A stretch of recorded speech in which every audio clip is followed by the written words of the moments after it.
Bem-vindos ao Mala Diplomática, um podcast do Instituto Diplomático do Ministério dos Negócios Estrangeiros. O meu nome é José de Freitas Ferraz e sou o diretor do Instituto Diplomático. Neste espaço vamos conversar com diplomatas e outras pessoas ligadas à política externa para conhecer melhor tanto as suas experiências de vida como diversos temas da política internacional.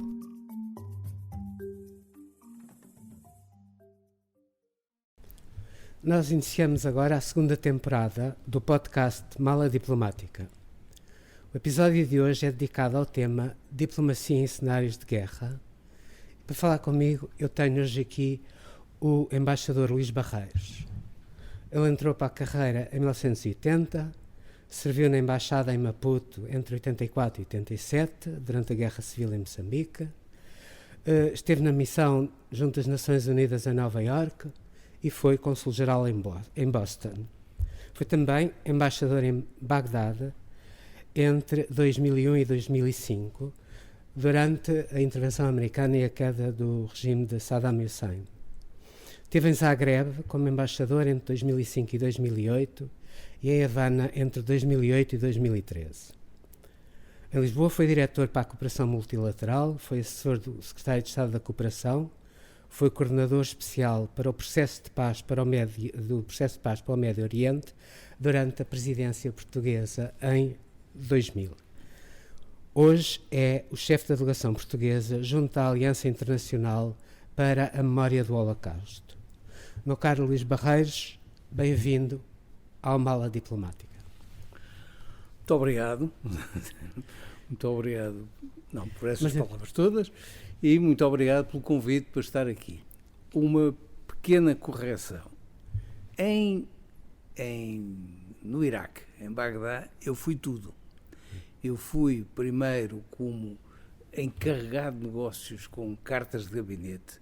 Depois de durante um período de presença americana, fui uma coisa que eles chamavam liaison officer, que eu nunca cheguei a perceber o que era. Achava que eram uns tipos de gabardine, que falavam. E finalmente fui embaixador. De maneira que tive ali aquele período, claro, porque também foi uma passagem que foi desde o tempo do Saddam Hussein até um governo iraquiano. Não, de qualquer forma, durante a tua carreira, tu tiveste colocado em dois países em guerra. Primeiro em Moçambique, depois a Moçambique na década de 80 e depois no Iraque.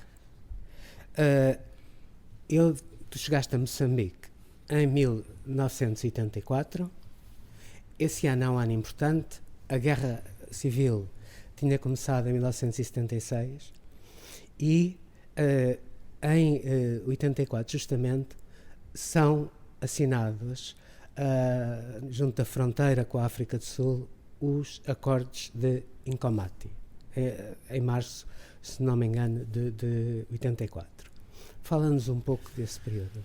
Bem, quando eu cheguei, a Guerra Civil existia, mas a Guerra Civil decorria ou tinha lugar no centro do país, longe de Maputo. Nós tínhamos notícias do que se passava, havia algumas limitações de circulação, mas, por exemplo, eu cheguei a ir à África do Sul de carro fazer compras. A seguir, houve o Acordo de Incomaty.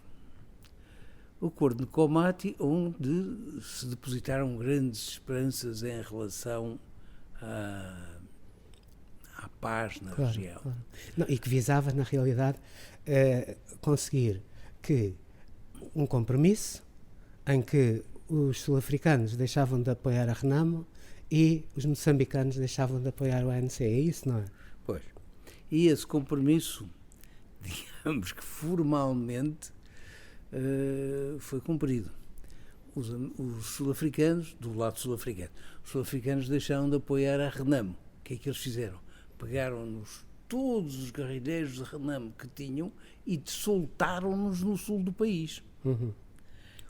Até aí não havia, o sul do país vivia em relativa paz, com todas as limitações de alimentos, de abastecimentos, etc., mas não tinha guerrilha. De repente, defrontamos-nos com guerrilha à porta da cidade. Exato. todos aqueles acessos, aqueles locais onde íamos frequentemente, passaram a ser de acesso limitado. Obviamente que durante o dia podíamos ir, mas nada de, nem de manhã muito cedo, de madrugada, nem depois, cerca e depois do pôr do sol. Estava fora a questão. Eu cheguei a Maputo mais ou menos um ano depois, em 85, e eu lembro-me que nessa altura a situação era, digamos, bastante mais difícil. Houve ataques na Matola, por exemplo, que é praticamente junto a Maputo, é uma cidade satélite de Maputo, e nós, pura e simplesmente, não podíamos sair, porque o governo moçambicano tinha difundido pelas embaixadas uma nota explicando que os diplomatas estavam proibidos de sair da cidade, porque não havia segurança,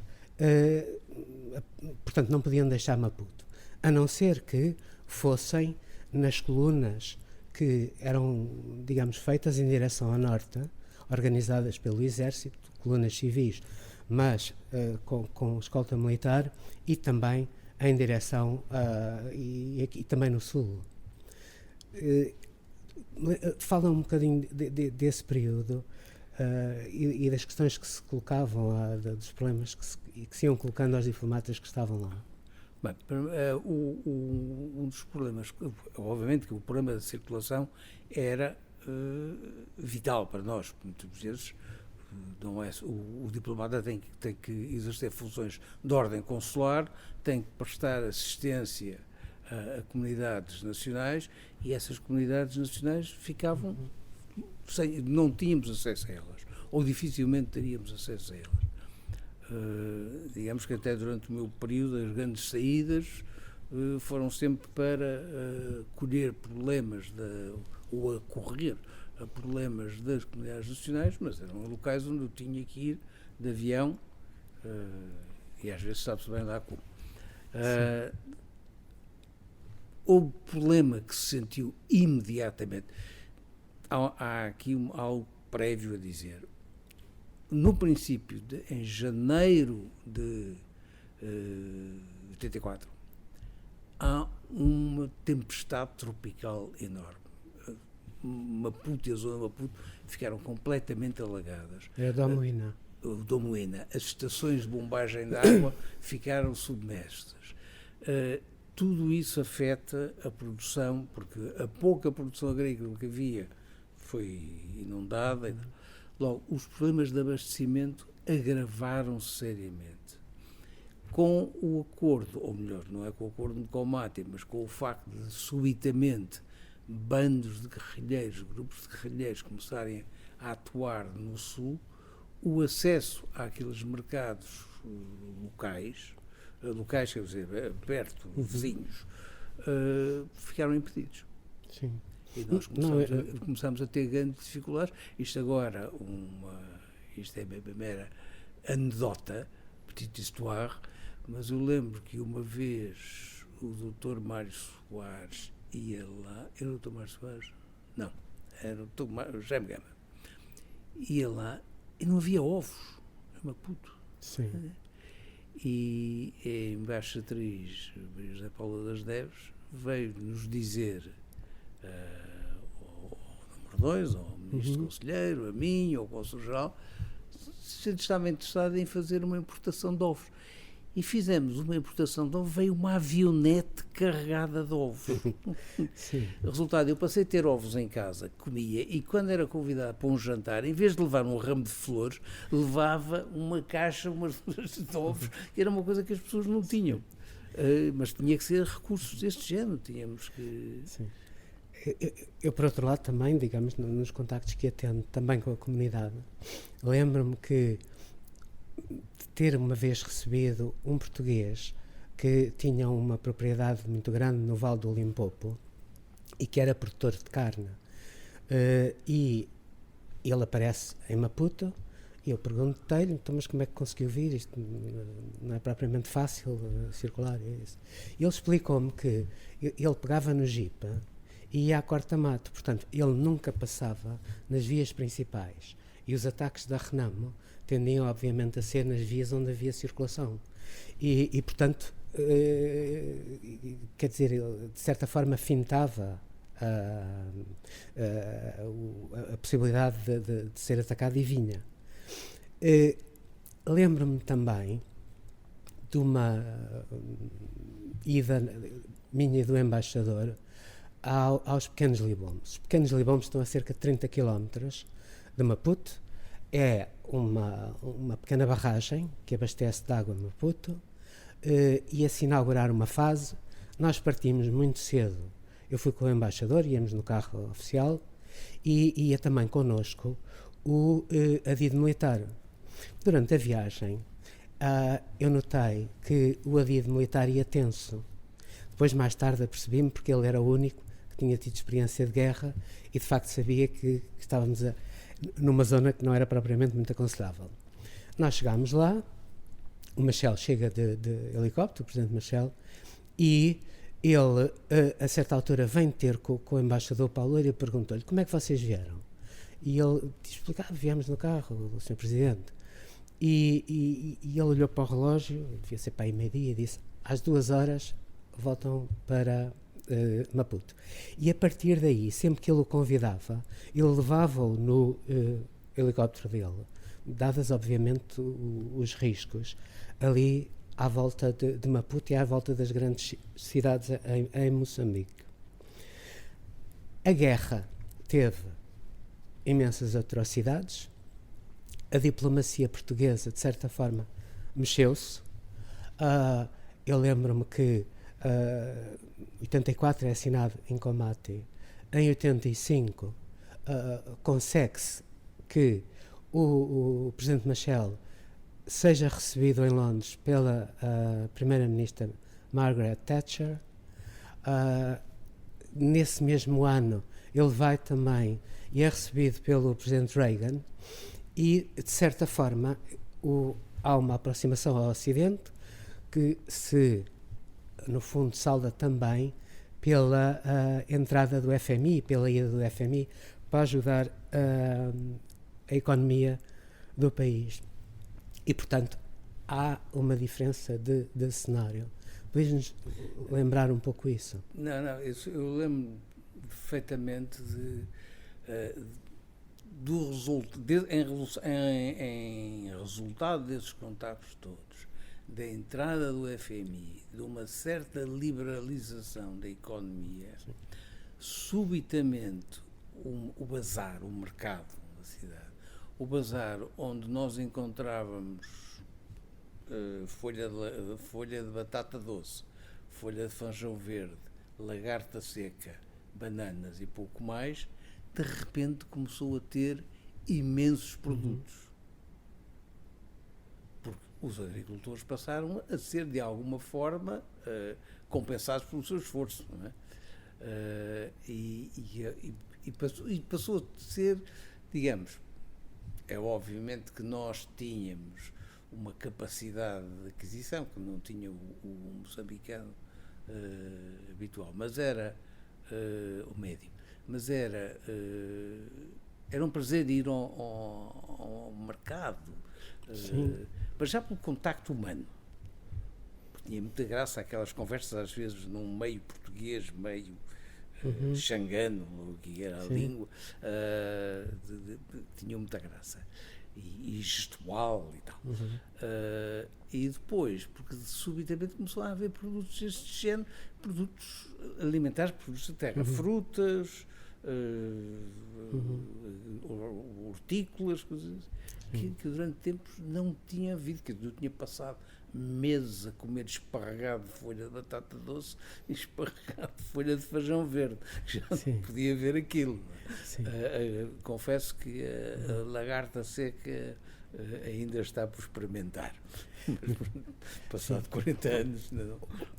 Outro tema, que era um dos temas mais importantes que nos, no fundo, no qual concentrávamos a nossa atividade, era, na realidade, a defesa da comunidade portuguesa e a tentativa de ajuda da comunidade portuguesa, sobretudo daqueles que tinham sido, ou que eram raptados pela Renamo, para tentar perceber onde é que estavam, e quando é que seriam libertados.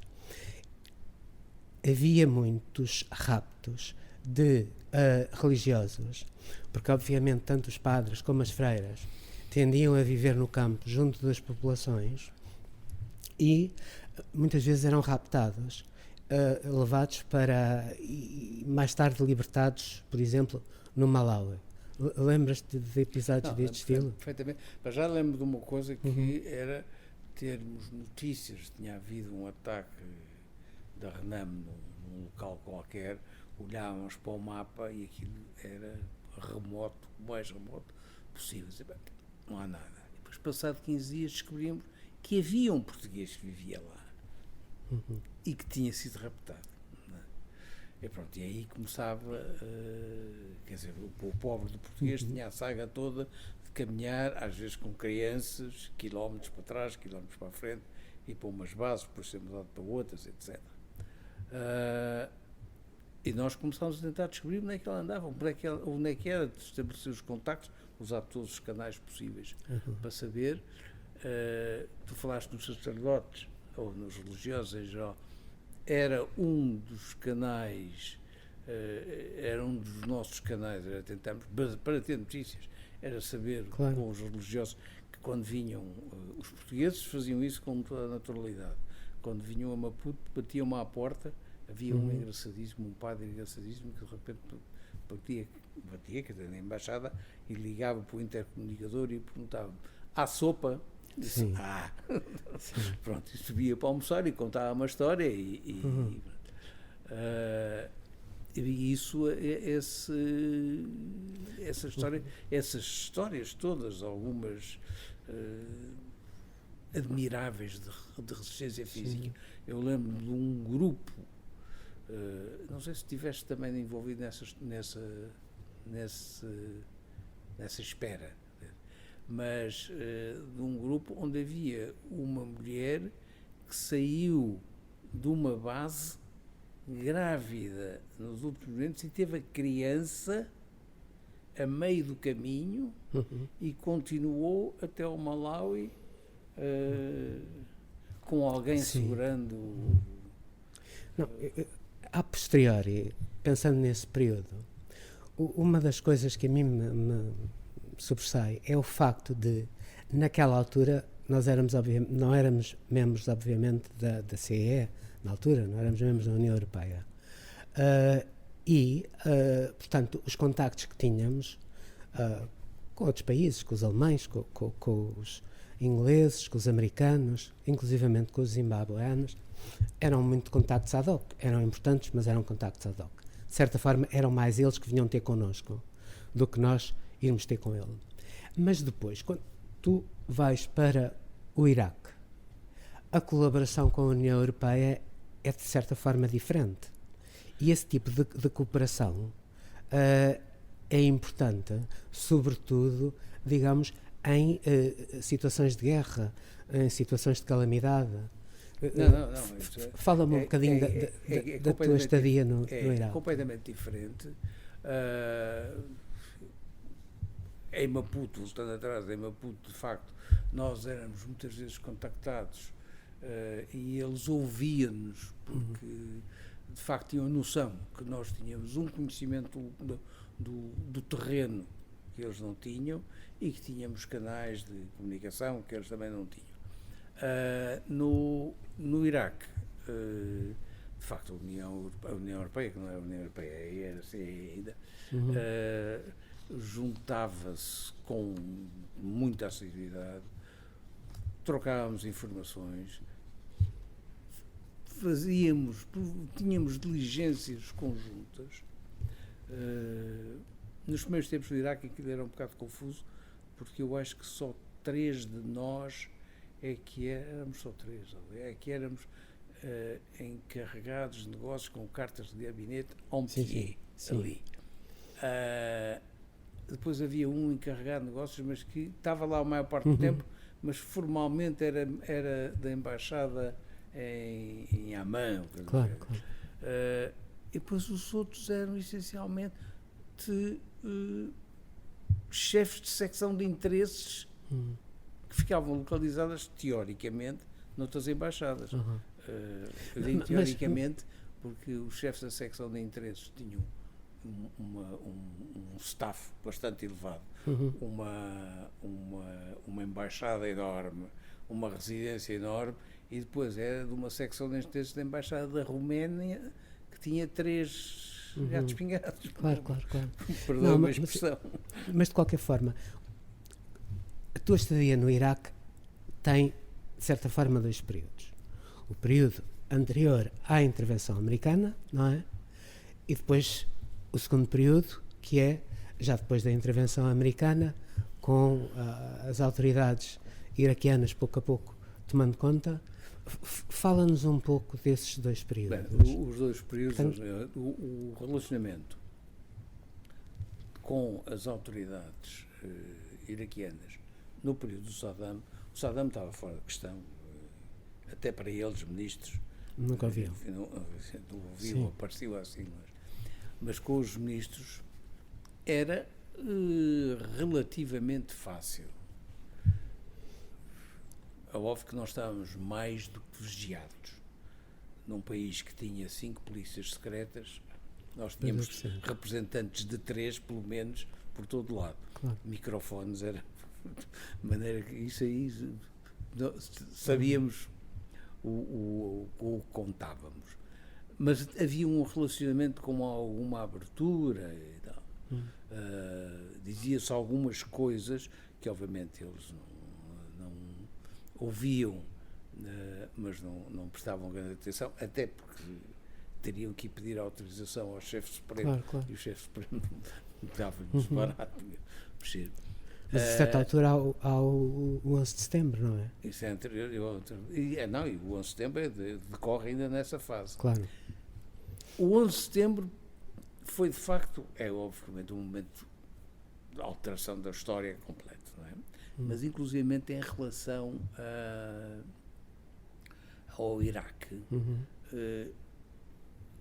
por um lado começam logo as acusações em Washington, nos Estados Unidos, eu sei. de que o Saddam Hussein estaria por trás do 11 de setembro. Não estava. Sim, provou-se que não era verdade. Mas veio começaram logo essas acusações. Por outro lado, o Saddam Hussein cometeu um gravíssimo erro de avaliação. Porque começou a dizer que aquilo que era de facto o fim do grande império americano, que era não sei o quê. E as coisas correram mal, obviamente. Mas qual era o ambiente? Vocês estão colocados em Bagdade. Seguem a imprensa internacional. Começam a ver o aumento da tensão e, inclusivamente, depois, obviamente, a chegada das tropas ao Kuwait, pouco a pouco, para uma intervenção que iria certamente ter lugar. Nós víamos as nuvens a acumular. Sim. E pronto, e foi um bocado o jogo, a percepção. Nós sabíamos que aquilo, a partir de um determinado grau de acumulação de militares, era inevitável que eles avançassem. Já não era só um exercício de intimidação. Tinha que ser mais que isso. Pronto, e fomos vendo, analisando. Uns saíram mais cedo, outros saíram mais tarde. Mas a vossa relação, por exemplo, com os vossos interlocutores iraquianos, quando a tensão aumenta, quando se percebe de facto que se está quase a ter lugar uma intervenção, há modificações na atitude das vossas contrapartes ou não? Eu não notei grande modificação. Vamos cá ver, nós tínhamos algum prestígio. O nosso trabalho no Conselho de Segurança criou-nos, além de coisas anteriores, mas o nosso trabalho no Conselho de Segurança criou-nos um relacionamento muito especial com o Iraque. E eles tinham alguma confiança em nós. Em nós, Portugal. Nós, Portugal. Logo, é óbvio que, por exemplo, a certa altura recebi não era uma mala diplomática, era uma coisa enorme, porque trazia desde máscaras antigás, roupas, proteção, e eles exigiram que eu abrisse na frente deles. Pois. E eles vieram, coisas veio para a embaixada, eles vieram à embaixada, eu estive a abrir, perguntei-lhes o que é que queriam, se queriam que eu abrisse os pacotes todos, e ia abrindo de uma forma mais ou menos sorte, e eles iam vendo o que era, e isso, tudo bem. E não houve, quer dizer, perceberam que nós nos estávamos a preparar para o pior. Mas não houve qualquer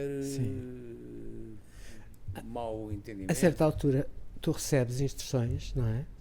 Para evacuar a embaixada. Qual é o procedimento? Como é que se procede? Quais são as prioridades? Como é que isso é feito? Bem, primeira coisa, destruir tudo que seja e que não possa ser transportado. Claro. Tudo que seja sensível. Claro. Material escrito, arquivos, isso tudo, tem que se tentar limpar isso. Obviamente não se vai limpar o arquivo todo, porque há arquivo que é, digamos... Não, há arquivo que é indiferente. Sim. Questões de consulares, etc. Mas o que é informação sensível tem que ser... destruído. No nosso caso, eu já tinha tudo em disquetes. Não eram em pens na altura, mas já tinha tudo em disquetes. De maneira que não me custou particularmente, era mais papel, menos papel, foram mais horas a triturar e a arranjar trituradores, e a pôr o triturador a descansar, porque senão ele queimava, mas ia fazer umas fogueiras e pronto. Segunda coisa, no momento da saída, acautelar o material que tinha que vir connosco. O material de cifra? Pois, era o material de cifra, o material de comunicações, esse tinha que vir connosco. Sim. Vocês não destruíram? Trouxeram? Não, esse veio. Também não era uma coisa muito grande. Pois. Felizmente já não estávamos na época de vir carregado de dicionários e de retágulos e dessas coisas. Claro. Não, já eram os equipamentos pequenos, de maneira que foi meter no carro e vir. Vocês saíram para? Nós saímos para Amman. Ok, para a Jordânia. Para a Jordânia. Eram 1000 quilómetros de estrada deserta, que conhecíamos bastante bem, porque não havia... O Iraque era um país sob sanções. Claro. Não havia bancos. Eu dizia da brincadeira, quando ia ao multibanco, fazia 1000 quilómetros para ir ao multibanco. Para ir levantar dinheiro, ou para ir buscar a mala diplomática, ou para ir buscar dinheiro para pagar o funcionamento da embaixada. E os funcionários tinham que fazer 1000 quilómetros para um lado e 1000 quilómetros para o outro. Confesso que às vezes os 1000 quilómetros de regresso eram feitos com o credo na boca. Mas porquê? Porque já se aproximava... Porque podia haver ataques na estrada. Claro. Havia... Não era o crime, não era crime organizado, não eram questões políticas, era meros bandos de... Não, mas então, essa é a primeira fase. Depois os americanos intervêm, tomam conta do Iraque, põem uma autoridade de transição, não é? Com um diplomata à frente, e tu regressas, é isso? Eu regresso primeiro, vou lá 15 dias, 10 dias depois dos americanos terem chegado. Vou ver como é que estão as coisas. Faço outra vez a viagem de carro. Os 1000 quilómetros. Os 1000 quilómetros. Agora mais devagar, porque a estrada tinha uns buracos. Era uma autoestrada enorme. Tinha assim uns buracos e umas coisas em que a gente tinha que sair e tal. E a segurança era limitada. Ainda era mais limitada. Mas fui ver como é que estava a cidade. Como é que estava a cidade, como é que estava a situação, a residência, a chancelaria, quem é que lá estava e tal.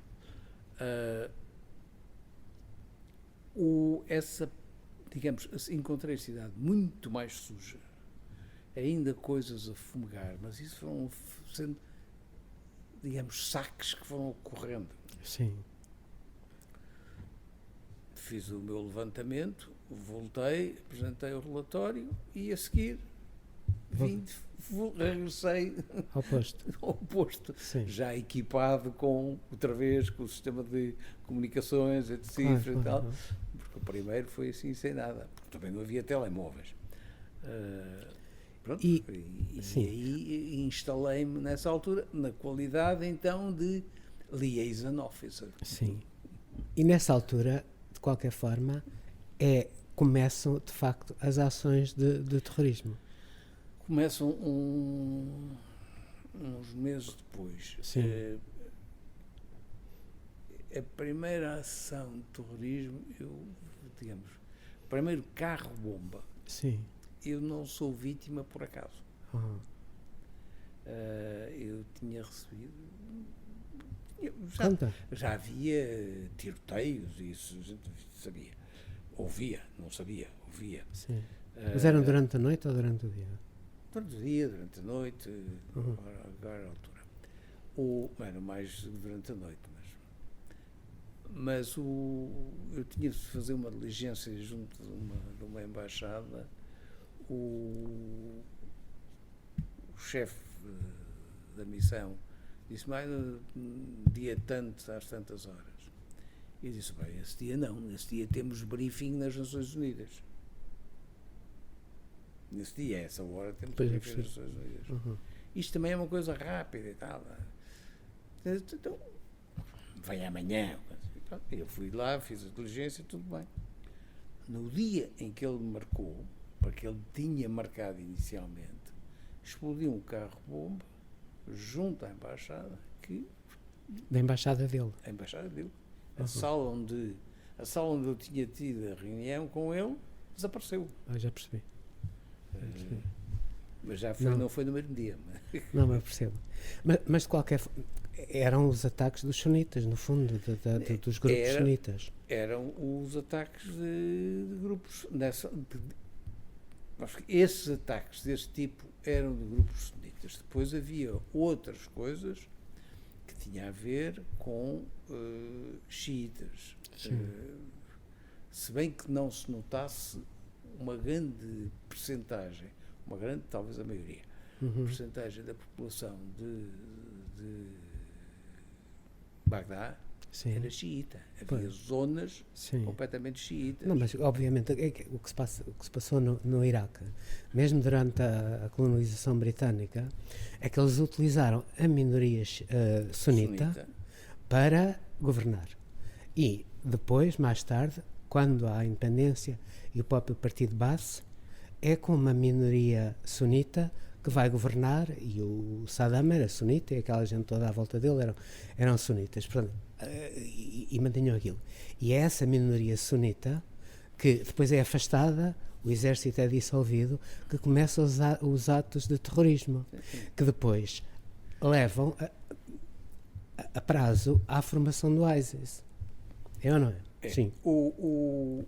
Uma das coisas que me chocou e disse, isto é o princípio de fim, foi na decisão do Bremer Sim. de não só legalizar o partido base, Sim, claro. mas sobretudo de excluir da administração do Estado tudo quanto fosse do partido Sim. e todos os militares. Sim. De repente temos 5 milhões de pessoas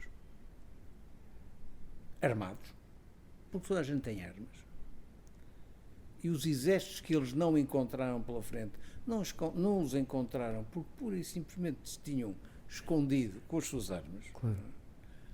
5 milhões de pessoas armadas e sem futuro, a ser retirado tudo. Em vez de fazer uma triagem do que é que lá havia a dizer, punir os mais responsáveis, a gente sabe que num país como aquele, ser do partido era muitas vezes uma mera forma de sobrevivência. Claro, claro. Mas essa compreensão da realidade local esteve ausente o tempo todo. E, digamos, depois a situação agrava-se. Agrava-se porque de repente tens não sei os quantas ataques. pessoas desagradadas com a situação, Sim. armadas, e que perderam todo o poder Sim. que durante Eu dezenas percebo, e dezenas, sim. durante gerações tiveram. Não é? E nós e outras embaixadas ocidentais voltam a encerrar. Algumas. Mantém-se aberto ainda há muito tempo. Sim. Ainda há muito Mas tempo. como é que se vivia então durante esse período em que os ataques e os atentados? Ataques, obviamente, o que aconteceu. Como é que se vivia? Com uma certa imaginação e criatividade. Sim. Bem, primeira coisa, os muros começaram a crescer. Eu comecei por pôr arame farpado à volta da residência e à volta da chancelaria. A chancelaria era uma vivenda que tinha ao lado uma outra vivenda onde estava uma funcionária administrativa, era a residência da funcionária administrativa e do marido. Eu comecei a pôr arame farpado e depois, passados uns tempos, comecei a pôr blocos de cimento, pesavam não sei quantas toneladas cada um deles, com 3 metros de altura, e pronto, a embaixada ficou ali isolada. Sim. A parte, digamos, a embaixada e a residência. E a mesma coisa à volta da residência, por a qual tinha de morar, onde eu morava, mas pelo qual tinha de morar o nosso colega que lá estava, o delegado do AICEP, foi tudo morar lá para dentro. Pois eu percebo que eles já não podiam estar nos apartamentos onde viviam. Não podiam estar em lado nenhum, quer dizer, claro. Além de mais, com a chegada dos GOI para proteger isso, eram 16 elementos. Sim. Se nós tivéssemos casas para todos, pois eu percebo. Isto tinha que se multiplicar o número de carros blindados, aquelas coisas. Sim. Sim.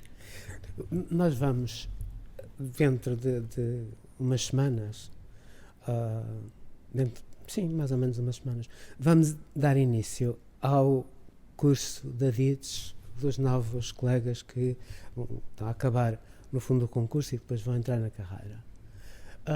Tu achas que há vantagem em dar uma formação especial sobre este tipo de situações? Sobre situações de guerra? Que tipos de conselhos é que podemos dar às pessoas? Eu ia mais para trás. Então diz. Eu aproveito isto, porque eu sou defensor, isto não tem o acordo, por exemplo, de todos os membros da direção da Associação Sindical da qual eu faço parte, mas eu acho que o nosso concurso de ingresso da carreira tem que ser alterado. Uhum. Ele continua a ser um concurso onde o peso da vertente académica é muito elevado. Uhum. Eu não tenho nada contra os académicos, não, nada. Mas, usando uma expressão corrente popular, cada macaco no seu galho. E eu acho que o peso do académico, da parte da vertente académica, é demasiado grande. Sim. E não é devidamente avaliada questões como soft skills, capacidade de liderança, de trabalho em equipe, todo esse género, e preparação e perfil psicológico. Claro. Porque nós podemos ter tipos muito bons, que ficam muito bem classificados, mas cujo perfil psicológico não dá. Uhum. Temos que passar a assumir isso. Isto, portanto, vou falar a montante. No curso de formação,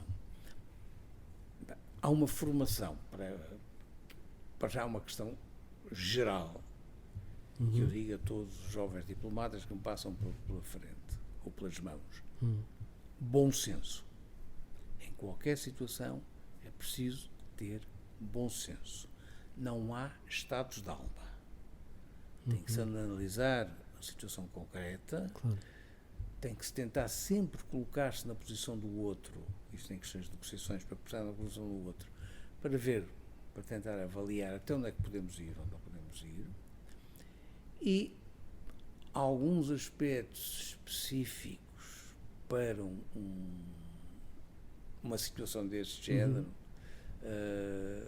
devem ser transmitidas. Quer dizer, há coisas que não devemos fazer, algumas delas eu fiz. E de repente, como por exemplo, havia um tipo que era um engraxador excelente e eu encontrei-o parei, saí do carro e fui engraxar os sapatos. E de repente passou um colega de carro blindado e disse: estás parvo, tu estás aqui no meio da rua a engraxar os sapatos.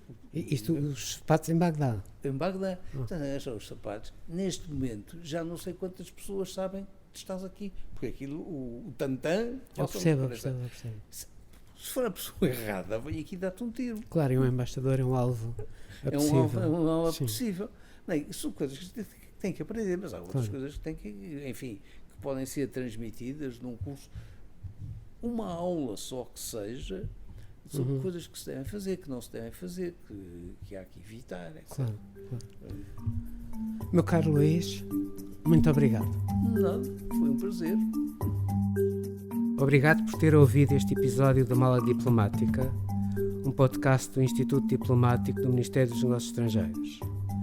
Siga-nos no Spotify, no YouTube do Ministério e no portal do Instituto Diplomático.